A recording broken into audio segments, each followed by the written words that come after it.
Good morning students, myself Jitendra Kumar Jain, PGT in physics, Saint Joseph public school के YouTube channel पर आपका स्वागत करता हूं। हमने इलेक्ट्रोस्टैटिक्स स्टार्ट की है फॉर 12th क्लास। कंटिन्यूशन में we are discussing the new topic in this electrostatics and the chapter electric charges in electric field. The topic name is method and use of earthing. This is very general topic. Many of you are knowing about this method and use of earthing, but we are discussing for some physical knowledge of this earthing.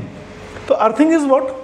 When we connect a charged body with the earth, if we place in contact a charged body with the earth, then definitely the charges will move through our body inside the earth. So this method of distribution of excess charges with the earth is called earthing. It means जब हम किसी भी एक charge body को अर्थ के contact में रखते हैं तो हमारी बॉडी के थ्रू वो जितना भी एक्सेस चार्जेस है वो क्या होता है, बहुत ही स्मॉल वैल्यू में करंट फ्लो करके हमारे थ्रू होते हुए सीधा अर्थ के अंदर ट्रांसफ़र हो जाता है.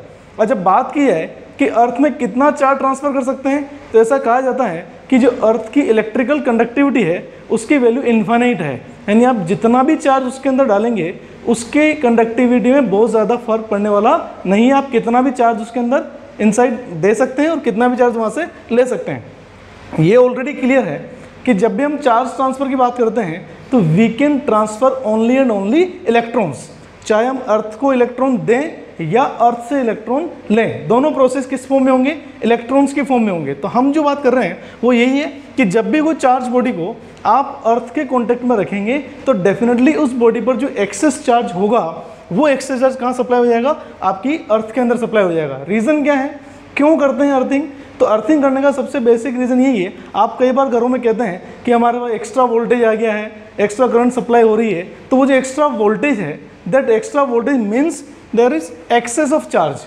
और वो एक्सेस ऑफ चार्ज अगर आपकी बिल्डिंग में, आपके हाउस में अगर अर्थिंग है, यानी अर्थ वायर अगर कनेक्टेड है, तो डेफिनेटली वो एक्स्ट्रा वोल्टेज, एक्स्ट्रा चार्जेस कहाँ चले जाएंगे, अर्थ, उस वायर की हेल्प से अर्थ के अंदर ट्रांसफर हो जाते हैं. तो हम अर्थिंग करते क्यों हैं? तो अर्थिंग करने का बहुत सिंपल सा लॉजिक है कि हम जितने भी हमारे इलेक्ट्रिकल अप्लायंसेज हैं और जितने भी इलेक्ट्रिकल सर्किट्स हैं, we want to make safe them. हम क्या चाहते हैं कि वो जितने भी सर्किट्स और अप्लायंसेज हैं, चाहे वो छोटी बिल्डिंग हो, बड़ी बिल्डिंग हो, हाउस हो, कोई भी हो, उन सब के अंदर आप जितने भी सर्किट्स और अप्लायंस उनको सेफ रखना चाहते हैं. अगर आपने अर्थ वायर कनेक्ट नहीं कर रखा है तो डेफिनेटली होगा क्या कि जो भी एक्सेस चार्ज, एक्स्ट्रा वोल्टेज आ रहा है कॉमन लैंग्वेज में, वो डेफिनेटली आपके अप्लायंसेस तक पहुँचेगा. बट आपके अप्लायंसेस की जो कैपेसिटी है वो अप्रोक्सीमेटली, अगर हम इंडिया की बात करें तो 220 वोल्ट से लेकर 230 वोल्ट तक की है. यानी हमारे सप्लाई में भी 220 वोल्ट और 230 वोल्ट आता है. बट अगर एक्स्ट्रा वोल्टेज कहीं आ जाता है 300 या 350, तो डेफिनेटली वो इस अर्थ वायर के थ्रू आपकी अर्थ में ट्रांसफ़र हो जाएगा.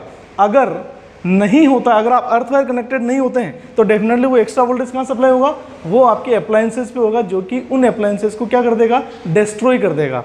तो हम उन अप्लायंसेस को सेफ रखने के लिए क्या करते हैं, इस टाइप की अर्थिंग का काम करते हैं.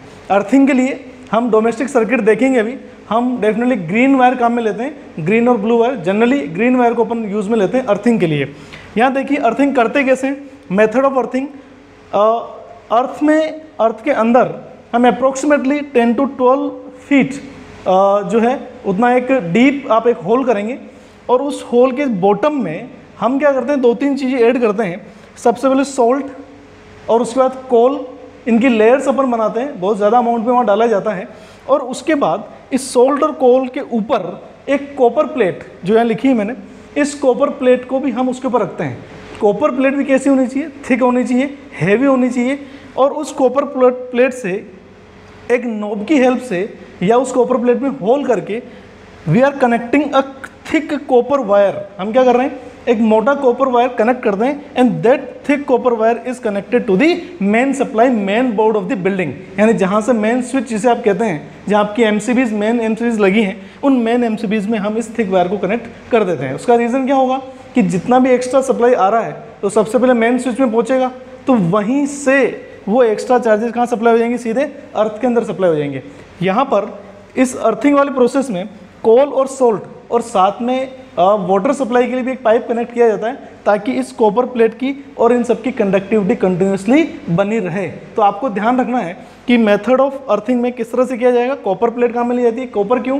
क्योंकि कॉपर बहुत ही अच्छा कंडक्टर है, इसलिए हम कॉपर प्लेट काम में लेते हैं। अगर कंडक्टर नहीं होता तो डेफिनेटली हो सकता है कि हम कोई दूसरा मेटल काम में ले सकते थे। तो आपको ध्यान रखना है कॉपर प्लेट काम में लेंगे। ये आपका मेथड ऑफ अर्थिंग है। अब इसी के कंटिन्यूशन में हम थोड़ी सी बात और कर लेते हैं डोमेस्टिक सर्किट की। तो डोमेस्टिक सर्किट में जितने भी वायरिंग होती है उस वायरिंग का जो प्रोसेस है that is according to a proper colour coding, according to the proper colour coding. तो वो कितनी तरह के 3 टाइप्स ऑफ वायर हम काम में लेते हैं। और 3 टाइप्स ऑफ वायर कौन कौन से वो मैंने यहाँ बना रखे हैं। जो रेड कलर वायर है जिसे आप लाइव वायर या फेज वायर कहते हैं, जिसे आप पॉजिटिव वोल्टेज भी कह सकते हैं, हाई वोल्टेज वायर भी कह सकते हैं एक तरह से कॉमन लैंग्वेज में। बट फिजिक्स में हम क्या बोलेंगे उसको, दैट लाइव और phase wire is of the red colour, यानी रेड कलर का होगा। Second wire is use that is of black colour and that is called neutral wire. This neutral wire is use to complete the circuit. Complete the circuit means जो current flow होगी वो किस में flow होगी, phase wire में flow होगी। उस current के पाथ को कंप्लीट करने के लिए हम कैसा वायर यूज करते हैं, सेकेंड टाइप ऑफ वायर जिसे आप न्यूट्रल वायर कह रहे हैं, जो कि ब्लैक कलर का होगा, हम उसको यूज करते हैं। क्लियर? हम इन दोनों वायर का यूज जो करते हैं वो जहाँ भी पावर जनरेशन स्टेशन है वहाँ से पावर को, इलेक्ट्रिसिटी को ट्रांसमिट करने के लिए, कहाँ तक, आपके घरों में अप्लायंसेस तक ट्रांसमिट करने के लिए लाइव और जो ब्लैक वायर आपका है, न्यूट्रल वायर है, इस न्यूट्रल वायर को हम यूज़ में लेते हैं। ये आपको ध्यान रखना है। जो लाइव और न्यूट्रल वायर है इसको हम काम में लेंगे यहाँ पर, जो कि ब्लैक कलर का होगा। ये ध्यान रखना है। ये दोनों वायर किस काम में आएंगे, ये दोनों वायर काम आएंगे इलेक्ट्रिसिटी को, पावर को ट्रांसमिट करने में। बट जो थर्ड वायर है जो कि ग्रीन कलर का होता है इन जनरल, ये जो थर्ड वायर है that is called earth wire. और इस अर्थ वायर का क्या काम है, अभी बताया था मैंने कि जो अर्थिंग करते हैं उसमें जो वायर यूज़ होगा सर्किट्स के अंदर, डोमेस्टिक सर्किट में, वो यूज़ होगा आपका ग्रीन कलर का। तो that green wire is use for earthing, यानी जितना भी एक्स्ट्रा वोल्टेज होगा वो डेफिनेटली आपके कहाँ चला जाएगा, अर्थ के अंदर चला जाएगा। यानी ये ध्यान रखना है कि अर्थ वायर का सर्किट में ट्रांसमिशन, पावर ट्रांसमिशन में कोई रोल नहीं है। यानी पावर जनरेशन स्टेशन से लेकर अप्लायंसेस तक किनका रोल है, केवल इन दोनों वायर्स का रोल होगा। तो third wire is use for earthing. तो इस टाइप से हम ये जो अर्थिंग के लिए काम में ले रहे हैं, ये मेथड है, इनके यूज़ हैं। हम अपने अप्लायंसेस को इस तरह से सेफ रख सकते हैं। ये जो टॉपिक था ये इलेक्ट्रोस्टैटिक्स में ही जो अपन बात करें चार्जेस से रिलेटेड, ये बहुत ही कॉमन टॉपिक अपन ने लिया है। इसके बाद नेक्स्ट टॉपिक में अपन बात करेंगे फर्दर जो अपने टॉपिक्स होंगे उनके बारे में। आज के लिए इतना ही। Thank you.